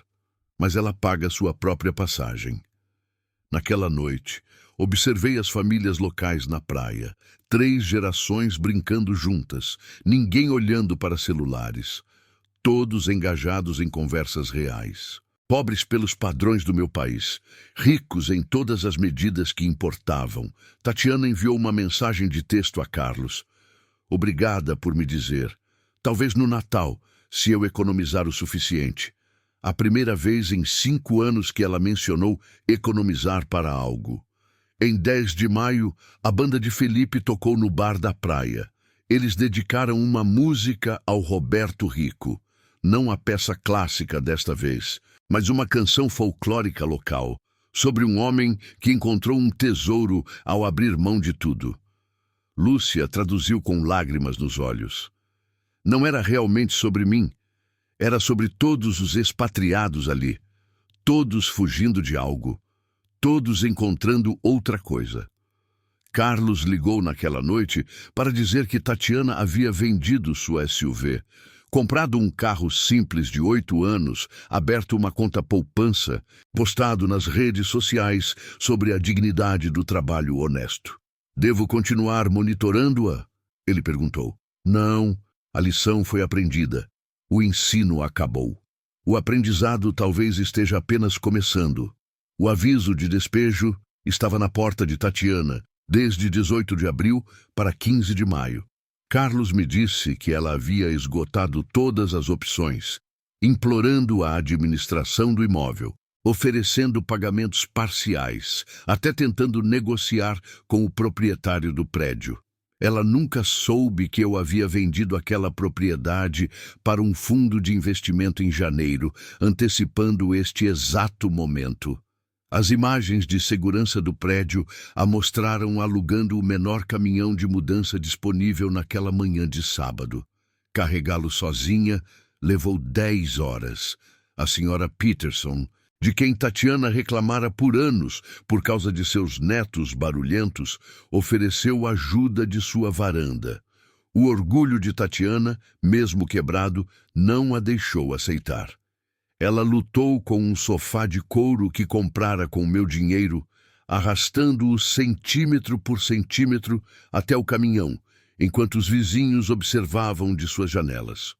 O depósito que ela podia pagar guardava tudo, exceto roupas e seu laptop. Um mês pré-pago, a instalação mais barata da cidade. Pura ironia, sua unidade ficava diretamente ao lado da que eu deixei para ela, a com o título. Ela passava por ela diariamente, sem nunca perceber. Em 20 de maio, a comunicação final de Bruno chegou, uma carta registrada da Argentina exigindo assinatura. O carteiro mais tarde forneceu uma declaração para o processo de divórcio de Tatiana, descrevendo como suas mãos tremiam ao assinar. Dentro, uma página com a caligrafia de Bruno. Tatiana, quando você ler isto, terei um novo nome e uma nova vida. Os homens que me procuram não me encontrarão. Não tente você também. Lamento o dinheiro do seu pai. Mas foi você quem disse que ele nunca te cortaria. Nós dois jogamos. Nós dois perdemos. O pré-nupcial que seu pai me fez assinar significa que você não recebe nada de mim, de qualquer maneira. Considere-nos quites. Geraldo, seu gerente de loja, ligou para Carlos preocupado. Tatiana não apareceu por 3 dias. Quando voltou, havia perdido 5 quilos. Seus olhos fundos. O gerente quase a demitiu. Pela primeira vez na vida de Tatiana Morales, ela implorou, literalmente implorou. Ela manteve o emprego, prometendo presença perfeita dali em diante. 30 de maio, dia do despejo. O novo endereço de Tatiana. Uma kitnet em cima de uma lanchonete em um bairro operário. O mesmo bairro que ela chamara de perigoso ao visitar amigos da faculdade. 30 metros quadrados. Uma unidade de ar-condicionado de janela que chacoalhava como dados em um copo. Lavanderia compartilhada em um porão que cheirava a mofo. R$ 800 por mês. Apenas em dinheiro. Sem verificação de crédito. O segundo emprego começou em 1º de junho. Turno da noite em uma lanchonete. Das 23h00 às 7h00. A mesma lanchonete onde ela fizera uma cena 2 anos antes, exigindo o gerente por causa do café frio. Agora, ela servia estudantes universitários bêbados e trabalhadores hospitalares exaustos por R$ 8 a hora mais gorjetas. Sua nova rotina tornou-se robótica. Acordar às 17h00. Loja das 18h00 às 22h00. Lanchonete das 23h00 às 7h00. Dormir das 8h00 às 17h00. Os padrões de sono destruídos. Repetir. Os domingos de folga eram gastos lavando roupa e preparando refeições. Arroz e feijão, o frango mais barato que conseguia encontrar. Lúcia a visitou em 10 de junho. Ela me ligou naquela noite, sua voz cuidadosa. Tatiana havia pendurado um item na parede manchada de água da kitnet. Nossa foto da formatura da faculdade dela. As roupas de grife haviam sumido, substituídas por peças básicas de lojas de desconto. 15 quilos mais magra, maçãs do rosto afiadas como acusações. A conversa dela, segundo Lúcia, foi assim. Eu ajudei seu pai a planejar isso, eu sei. Você está com raiva? Eu estava. Agora estou cansada demais para sentir raiva. O título foi ideia minha, uma apólice de seguro para quando você chegasse ao fundo do poço. Este é o fundo do poço. Não, o fundo do poço é quando você para de culpar todo mundo. A admissão de Tatiana veio lentamente. Como arrancar dentes. Eu fui uma filha terrível. Você foi uma filha mimada. Existe diferença? Terrível não pode ser consertado. Mimada pode ser superado. O feriado chegou com o calor habitual do verão. Tatiana trabalhou um turno duplo na loja. 1h30 por pagamento de feriado. A lanchonete estava lotada mais tarde com festeiros bêbados. Ela ganhou R$ 300 em gorjetas em uma noite, o máximo de dinheiro que tocara desde abril. A câmera de segurança da lanchonete a capturou às 7h15 de 15 de julho, sentada em seu carro simples, contando gorjetas, chorando. Não as lágrimas manipuladoras que ouvira tantas vezes, mas algo cru. Mais tarde, ela enviou uma mensagem a Carlos dizendo que era o primeiro dinheiro que ela realmente ganhara. Sem manipulação, sem sobrenome, sem expectativas, apenas trabalho. O registro de seu telefone mostrava uma mensagem escrita, mas nunca enviada. Pai, ganhei R$ 300 esta noite, completamente sozinha. Sei que você não verá isso. Sei que fui horrível, mas queria que você soubesse que estou começando a entender. Ela a apagou. Mas os registros da companhia telefônica permaneceram. Enquanto isso, nas Bahamas, a estação seca havia começado. Eu começara a dar aulas de inglês na escola local, trabalho voluntário. As crianças me chamavam de Professor Roberto. Ninguém sabia do meu dinheiro. Lúcia pintava paisagens marinhas terríveis, vendendo-as para turistas por R$ 20, doando os lucros para a escola. Jantávamos juntos na maioria das noites. Comida simples, peixe, frutas, alho. Melhor do que qualquer refeição no clube de campo. Carlos enviou sua última atualização. Tatiana está trabalhando em 2 empregos, morando em uma kitnet. Sobrevivendo, minha resposta. Pare de monitorar. Ela precisa fazer isso sozinha agora. 20 de julho, meia-noite. Tatiana começou outro turno na lanchonete. A multidão do feriado se dissipando. Ela amarrou o avental, pegou seu bloco de pedidos, aproximou-se de uma mesa de estudantes de administração bêbados, o tipo com quem Bruno se associaria. Bem-vindos. O que posso trazer para vocês? Uma voz alta a reconheceu com choque. Tatiana Morales, do clube de campo. Ela não vacilou. Essa sou eu agora. O que posso trazer para vocês? Carlos me contou mais tarde. Aquele foi o momento. Servindo café para pessoas que ela conhecia de sua vida anterior. Que Tatiana deixou de ser minha filha e começou a se tornar ela mesma. Agosto trouxera o calor total do verão. E Tatiana encontrara seu ritmo. Os clientes da loja de departamentos começaram a pedir por ela especificamente. Ela se tornara genuinamente prestativa em vez de crítica. As enfermeiras do turno da noite na lanchonete lhe davam gorjetas extras, porque ela se lembrava de suas preferências de café sem perguntar. Sem açúcar para Helena, creme extra para Júlia, descafeinado para Maria, que estava grávida. Sua colega de trabalho na loja disse a Carlos que Tatiana havia passado do tamanho 44 para o 38, não por dieta, por trabalho, andando quilômetros diariamente pelos corredores da loja, carregando bandejas pesadas a noite toda, comendo apenas o que podia pagar. Suas maçãs do rosto podiam cortar vidro, mas seus olhos haviam ganhado algo que nunca tiveram antes: consciência. Os domingos seguiam uma rotina rigorosa. Lavanderia às 6 da manhã, quando as máquinas estavam vazias. Compras no mercado local, onde os produtos custavam metade do preço das lojas caras. Preparação de refeições em sua pequena cozinha, com o único queimador funcionando.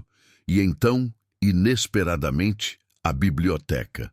Ela começara a pegar livros sobre educação financeira, fazendo anotações em um caderno como uma estudante universitária.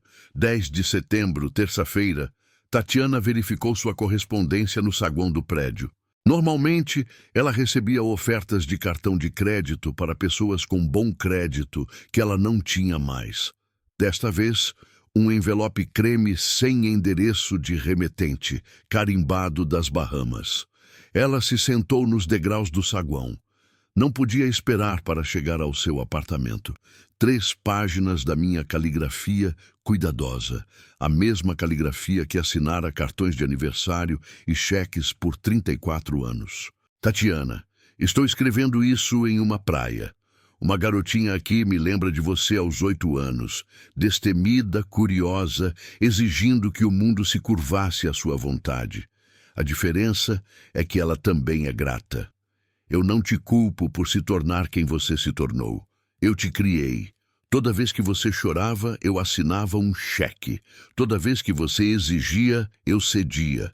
Eu pensava que estava te amando. Na realidade, eu estava te treinando.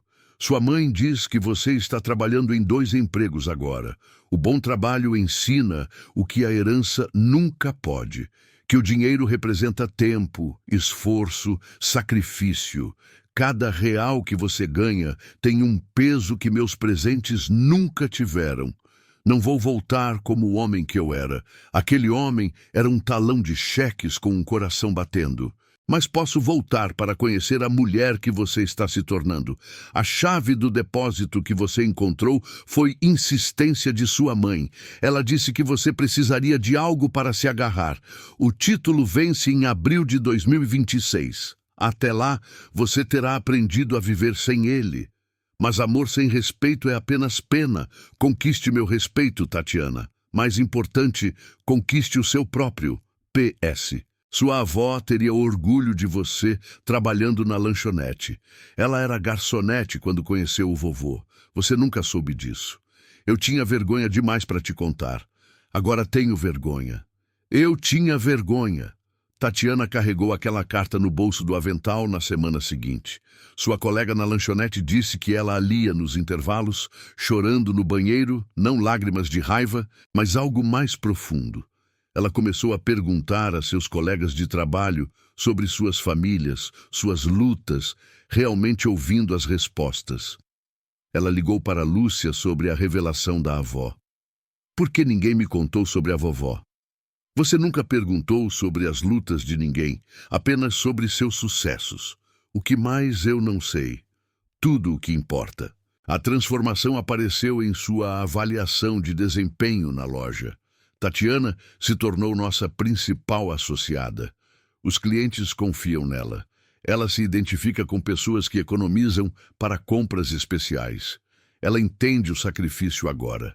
Eles a promoveram a líder de departamento, R$ 18 por hora, a primeira promoção que ela conquistou em vez de receber, 20 de outubro. Tatiana respondeu após 5 rascunhos. Lúcia compartilhou trechos comigo. Pai, estou escrevendo isso às 3 da manhã, entre os empregos. Meus pés doem. Minhas costas doem. Nunca estive mais feliz. Não feliz de champanhe e compras. Feliz por ter conquistado este sanduíche. Feliz por clientes me procurarem pelo nome. Feliz por ter pago meu próprio aluguel. Fiquei com tanta raiva quando você partiu. Como ousa me abandonar? Agora entendo que você não me abandonou. Você me libertou de mim mesma, do que nós dois permitimos que eu me tornasse. Bruno se foi. Já vai tarde. Ele era meu espelho, refletindo minhas piores qualidades. Éramos parasitas, nos alimentando do direito adquirido um do outro. Quando o hospedeiro desapareceu, não tínhamos nada. Não quero mais o seu dinheiro. Isso é orgulho. Vou precisar do título para eventualmente conseguir um apartamento melhor. Mas o quero como capital inicial para a vida que estou construindo, não como um resgate da vida que estou vivendo. Volte quando estiver pronto. Não para me salvar, apenas para me ver. A verdadeira eu, aquela enterrada sob grifes e exigências. PS. Guardei uma coisa da minha vida anterior. A foto de nós na minha formatura. Você parece tão orgulhoso. Quero conquistar esse olhar novamente. A carta me alcançou em 15 de outubro. Lia na praia enquanto Lúcia olhava por cima do meu ombro. Ela entende? Perguntei a Lúcia. Entender e viver são coisas diferentes. Dê tempo a ela. Quanto tempo? Quanto tempo levou para você realmente mudar? Ainda estou mudando. 20 de outubro, 23:00. Tatiana começando seu turno. Um cliente regular, o de sempre hoje à noite. Ele disse algo diferente. Você parece mais leve, querida. De alguma forma, descarregada. Tatiana sorriu. Um sorriso real. Estou aprendendo a carregar meu próprio peso em vez de esperar que outros o carreguem por mim. Ele deixou uma gorjeta de R$ 20 em uma conta de 8. O bilhete dizia: para seu fundo de educação, um companheiro de jornada. Decidi naquela noite voltar em dezembro, não para resgatá-la, não para testá-la, apenas para testemunhar quem ela estava se tornando quando ninguém estava pagando seu caminho. Pousei no aeroporto da cidade em 15 de dezembro de 2025, no mesmo portão de onde parti em abril. 8 meses pareceram 8 anos. Lúcia ficou nas Bahamas. Esta é a sua jornada para terminar, ela havia dito. O carro alugado era um sedã modesto, não o veículo de luxo que Roberto Mendes teria exigido. Passei pelas minhas concessionárias, prósperas sem mim. Tudo bem. Passei pelo antigo prédio de apartamentos de Tatiana, onde uma nova família ocupava sua antiga varanda. A felicidade deles, desimpedida por dívidas. Fiz check-in em um hotel simples, não o de luxo, parte da minha nova vida. Conforto sem excesso. Liguei para Carlos. Estou aqui. Ela sabe? Não. Quero ver sua vida natural, não uma performance. Loja de departamentos. Ela está lá até às 18h00. Às 16h00, eu estava na loja, observando do outro lado do andar. Tatiana estava ajoelhada ao lado de uma senhora mais velha, ajudando-a a ajustar o caimento de um sapato. Paciente, gentil. A Tatiana, que eu conhecia, teria delegado essa tarefa a outra associada. Ela havia mudado fisicamente, magra, mas forte, movendo-se com propósito em vez de direito adquirido. Seu uniforme era simples, mas arrumado, cabelo em um rabo de cavalo, sem mais visitas semanais ao salão. Seu rosto sem maquiagem era bonito de uma forma que eu nunca tinha visto. Honesto. Às 17h30, aproximei-me como qualquer cliente. Com licença, estou procurando sapatos confortáveis para caminhar. Ela se virou, congelou. Sua boca se abriu. Nenhuma palavra saiu. Então, baixinho, pai. Olá, Tatiana. Nenhum de nós se moveu. 8 meses de mudança suspensos entre nós. Então ela riu. Não amarga ou histérica, apenas riu. Você está comprando na loja de departamentos. Você não compra suas próprias roupas há 20 anos. As coisas mudam. Sim, elas mudam. Ela não podia deixar-o andar. Então fiquei como cliente. Conversamos cautelosamente enquanto ela me mostrava sapatos. Você parece diferente, eu disse. Eu sou diferente. A pobreza é um plano de dieta eficaz. Não é pobreza, é realidade. A mesma coisa quando você está acostumado à fantasia. Ela registrou os sapatos, aplicando seu desconto de funcionária sem que eu pedisse. Orgulho e pequenos gestos. Saio às 6. Depois, a lanchonete às 11. Podemos jantar entre os turnos? Não posso pagar para comer fora. Eu cozinho. Onde você mora?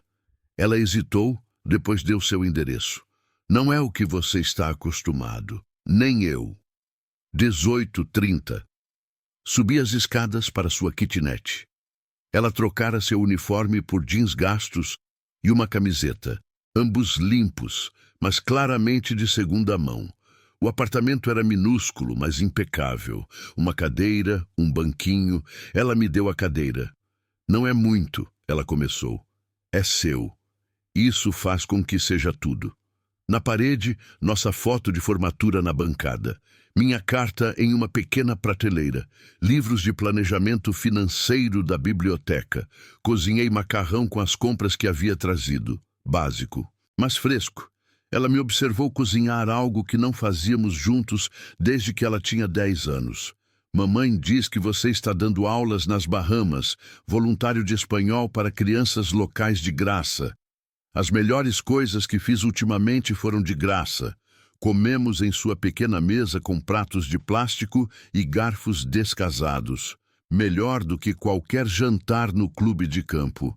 Eu te odiei. Ela disse de repente. Eu sei. Quero dizer, eu realmente te odiei.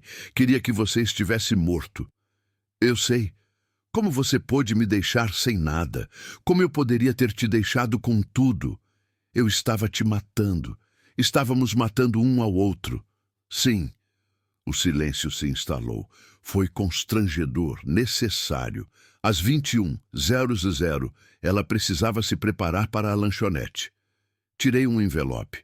Isso não é um resgate. É um investimento. Dentro, um cheque de R$ 25 mil e um contrato. O que é isso, proposta de negócios? Você trabalha para mim?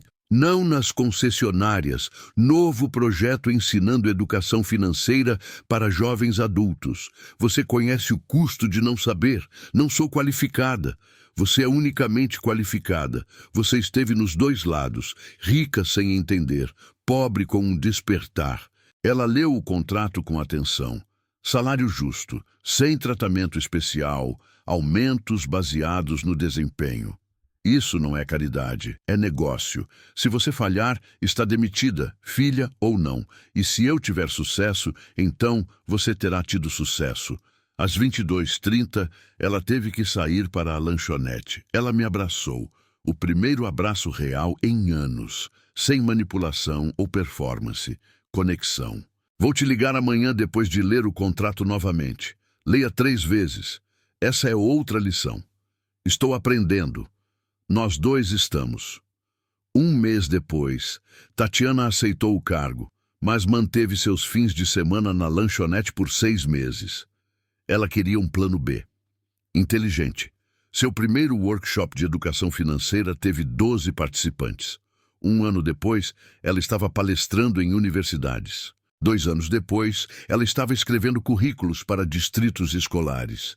Ela nunca tocou no título quando venceu, usando-o como entrada para uma casa. O dinheiro que ela usou veio de suas próprias economias. Bruno nunca mais voltou.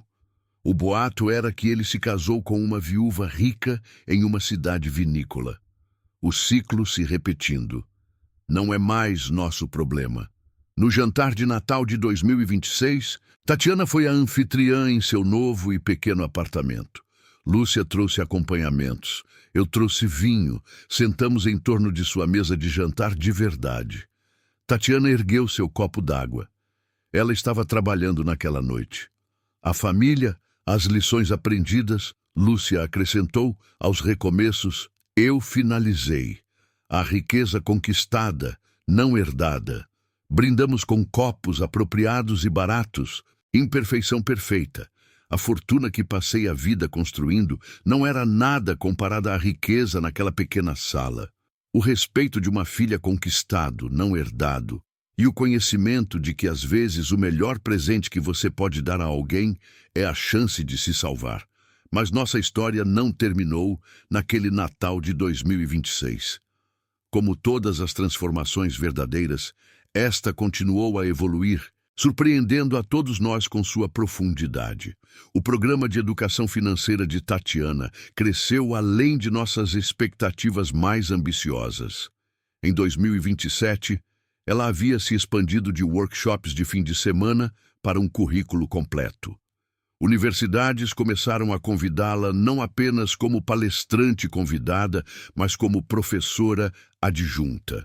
Seu primeiro livro, Do Privilégio ao Propósito, um guia para a verdadeira educação financeira, foi publicado em 2028.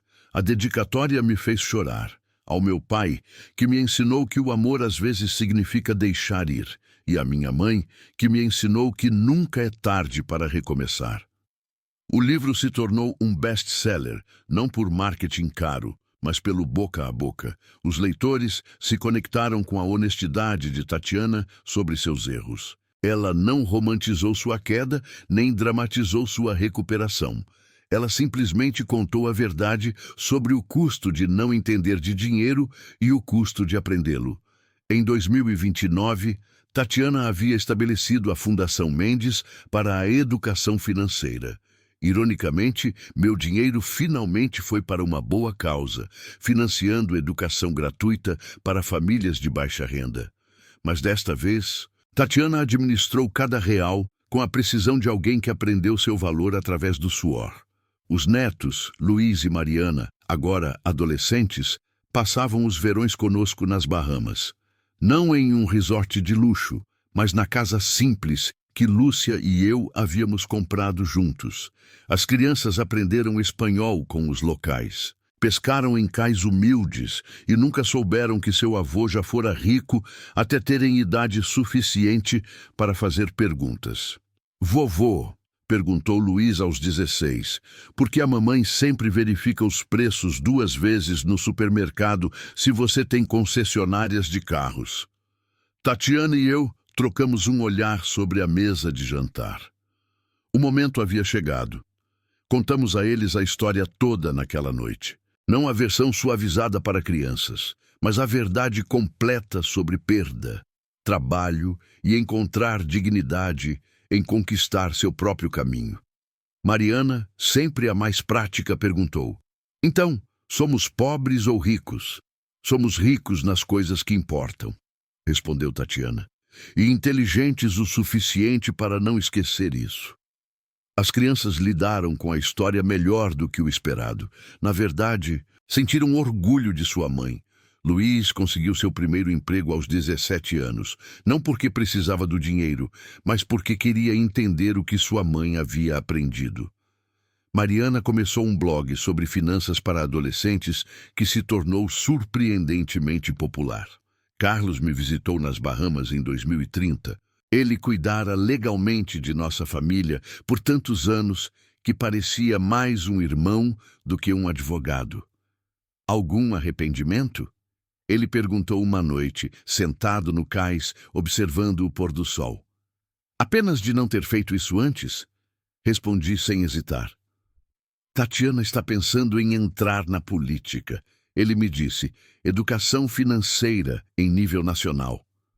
Ela me pediu para perguntar o que você achava. O que você disse a ela? Que o pai dela a ensinou que o verdadeiro poder vem de entender o valor das coisas, não de herdar a capacidade de comprá-las.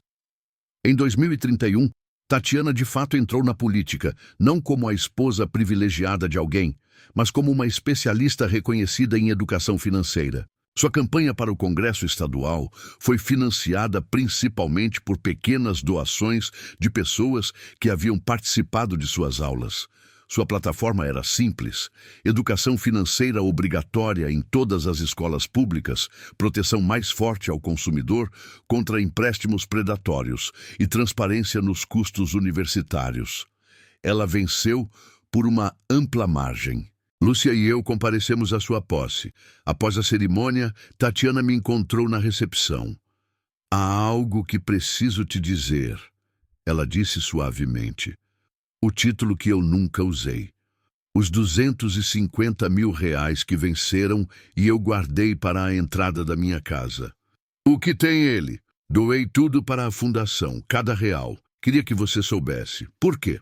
Porque finalmente entendi a diferença entre ser rico e ser enriquecido. O dinheiro que ganhei me enriqueceu.